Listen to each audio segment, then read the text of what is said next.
Bonjour à tous, bienvenue dans cette nouvelle vidéo. Je vais tout simplement faire un test de personnalité. On va le faire ensemble, vous allez voir. En tout cas, ça fait plusieurs fois que je vois des youtubeurs en faire. Et je me suis dit, putain, ça pourrait être super cool. Donc là, je suis sur un test de personnalité de la chaîne Sympa. Et apparemment, c'est les 10 choix les plus difficiles. Donc on va voir, on perd pas plus de temps. C'est parti. Ok, les 10 choix les plus difficiles, test de personnalité. Donc comme il est marqué, extrêmement difficile. Donc là, je vous passe l'intro. Il dit simplement qu'on peut choisir entre l'option A ou B. Tu auras seulement 5 secondes pour réfléchir à chaque question avant que nous donnions l'explication. Ne pense pas trop longtemps et suis ton instinct, tu obtiendras des résultats plus précis de cette façon. On est parti avec la première question. Réponse A, être la personne la plus intelligente ou B, la plus charmante. Moi je dirais A, la plus intelligente, parce qu'on en a plus besoin en ce moment que la plus charmante. Après la plus charmante ça peut être bien aussi, mais je pense que c'est moins intéressant. Question suivante. Alors, A, devoir toujours dire la vérité ou devoir toujours mentir. Moi je pense que je vais mettre A aussi, toujours la vérité. Parce que toujours mentir ça veut dire que, oh non c'est trop chaud, tu mens tout le temps. C'est, je sais pas, ça veut dire que t'es pas sincère, t'es pas la personne que t'es censé être. Moi je trouve que c'est trop dur. Du coup je dirais A quand même. A, ne plus jamais avoir d'accès à internet ou ne jamais prendre un avion de ta vie. Ben moi, ah ouais c'est chaud. Moi je dirais A. Non, je dirais B. Je dirais B parce que déjà de base j'ai le vertige.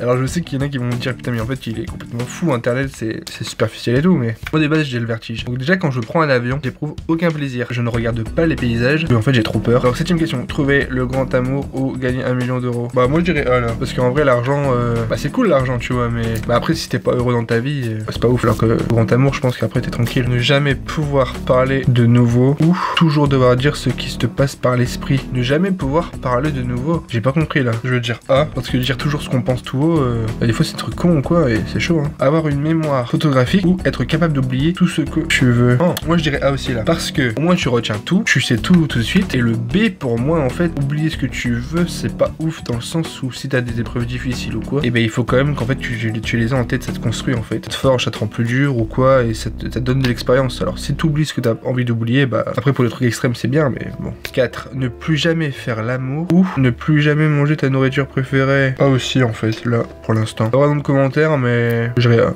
Simplement. Être la seule personne au monde à avoir une vie heureuse ou être la seule personne au monde à avoir une vie malheureuse. Moi je préfère clairement B parce que être tout seul être heureux, ça doit être badant. Alors que si t'es la seule personne à être malheureuse, bah c'est tout tu vois. Tant mieux les gens ils sont contents autour de toi. On va te dire si c'est des personnes proches c'est le principal tu vois. Être la première personne à découvrir une planète habitable ou être l'inventeur d'un médicament qui guérit une maladie mortelle. Bah alors là B direct, même pas réfléchir. Être habitable c'est super cool. Je pense que ça doit être un truc de malade. Être l'inventeur d'un médicament qui guérit comme par exemple le cancer ou quoi, ce serait tellement de vie sauvée. Donc direct. Être pauvre mais capable d'aider les gens ou devenir incroyablement riche en blessant les autres. Ouais bah direct. En fait je comprends pas moi les gens qui pour devenir riche ou puissant en fait sont obligés d'écraser les autres. Ça je comprends vraiment pas. Et je sais qu'il y a une petite partie de personnes qui sont comme ça et ça je trouve ça incroyable. L'option A seulement 1 à 3 fois c'est que vous êtes égoïste, mais ce n'est pas si mal que ça. Cela signifie simplement que tu préfères te battre pour obtenir exactement ce que tu veux, mais serais-tu réellement capable d'écraser les autres pour y arriver? Si tu as choisi l'option A entre 4 à 6 fois, cela signifie que tu es modérément égoïste et tu es un peu comme l'odeur de cette liste. Ni trop peu ni trop, juste parfait. Entre 4 à 6 fois, je vais regarder. Alors 1, 2, 3, 4, 5, 6, j'ai 6. La plupart des gens tomberaient dans cette catégorie. Tu peux être égoïste quand tu as besoin de l'être. Pas forcément faux. Si tu as choisi l'option entre 7 à 10 fois, tu es une personne qui est toujours prête à sacrifier tes propres intérêts pour quelqu'un d'autre. Et obtiendras-tu un jour ce que tu veux dans la vie si tu abandonnes facilement pour laisser la place aux autres? Maintenant, on va s'intéresser à un test. Mais là, c'est un test moral, donc c'est encore... Normalement, c'est vraiment plus compliqué. On y va tout de suite avec le test moral. Ok, donc il va y avoir plusieurs dilemmes qui vont s'enchaîner et nous, on va devoir en 10 secondes prendre une décision. On est parti avec le premier dilemme, le train fou. Donc là on est le conducteur d'un train et on a perdu le contrôle du train et on risque de rentrer dans 5 personnes qui ont absolument pas conscience de ce qui va se passer. Ce qu'il faut savoir c'est que l'impact va les tuer à coup sûr, sauf si on décide de changer la direction des rails. Mais dans ce cas on se dirige vers un homme qui dort sur les rails et on risque aussi de le tuer. Et donc là le dilemme c'est est-ce que on change de rail et on tue la personne qui dort, ou alors on prend la décision de choisir la réponse B et donc on tue les 5 personnes du début de l'histoire qui elles aussi ne savent pas qu'on va les percuter. Moi j'ai répondu la réponse A. C'est triste à dire mais à la limite je préfère tuer une personne que 5. À mon avis ça serait tellement compliqué de l'esquiver. Je préfère limiter les dégâts on va dire. Et même si c'est déjà horrible comme choix. Donc voilà, c'est chaud mais bon. Je préfère tuer une personne que 5.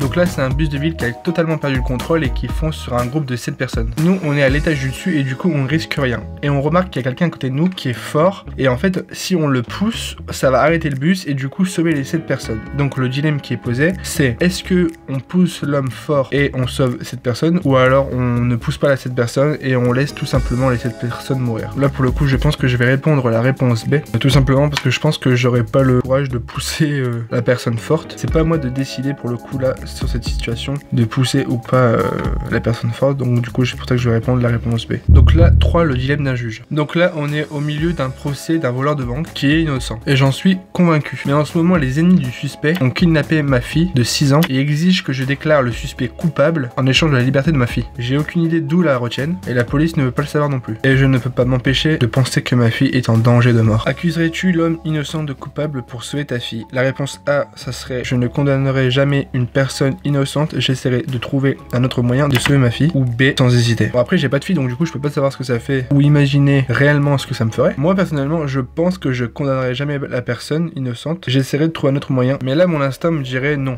de pas céder et du coup de choisir la réponse A. Dilemme 4, mariage de mon meilleur ami. Donc là on est invité à un mariage de mon ami et je remarque que la future épouse sort d'un local de rangement avec un autre homme. Ils ont tous les deux l'air ébouriffés et je comprends qu'ils ont une liaison. La réponse A, je dirais à mon ami qu'elle est une liaison, tout le monde a le droit de connaître la vérité. B, je ne dirai rien, après tout mon rôle c'est de soutenir mon ami dans ses débuts de jeune marié, de plus je pourrais me tromper. Là personnellement je pense que je choisirais A. En gros moi je pense que simplement je lui dirais parce qu'en fait je me vois pas garder le secret. En fait ça sert à rien qu'il se marie et que derrière en fait il soit malheureux toute sa vie, donc du coup je préfère lui dire directement, même s'il doit passer peut-être un mauvais jour, mais plus tard peut-être qu'il sera heureux. 5, dénoncer Robin des Bois. Donc là on est témoin d'un crime, d'un vol de banque et en fait le voleur donne l'argent qu'il a volé à l'orphelinat et suite à ce don la direction de l'orphelinat peut acheter des livres, des médicaments, de la nourriture, des vêtements. Donc je sais exactement qui a commis le crime, mais je sais également que si je dénonce la personne, l'argent va directement retourner à la banque. Alors que décider? A, un crime et un crime, après tout je dénoncerai le voleur à la police, ou alors la réponse B, cet argent a été utilisé pour une noble cause, je garderai le silence. Bah moi pour le coup là je vais pas vous mentir, je vais choisir la réponse B parce qu'en fait je me dis que l'argent est tellement utile pour les orphelins. Alors certes c'est pas bien de voler, ça va rendre d'autres gens malheureux, mais moi je me vois mal du coup là dénoncer et qu'on reprenne l'argent aux orphelins qui en ont certainement beaucoup besoin. Réponse B du coup. 6, un accident de voiture et un piéton tué. Donc on est sur le chemin de la maison, on rentre du travail et je commence à faire un accident avec une autre voiture et j'ai également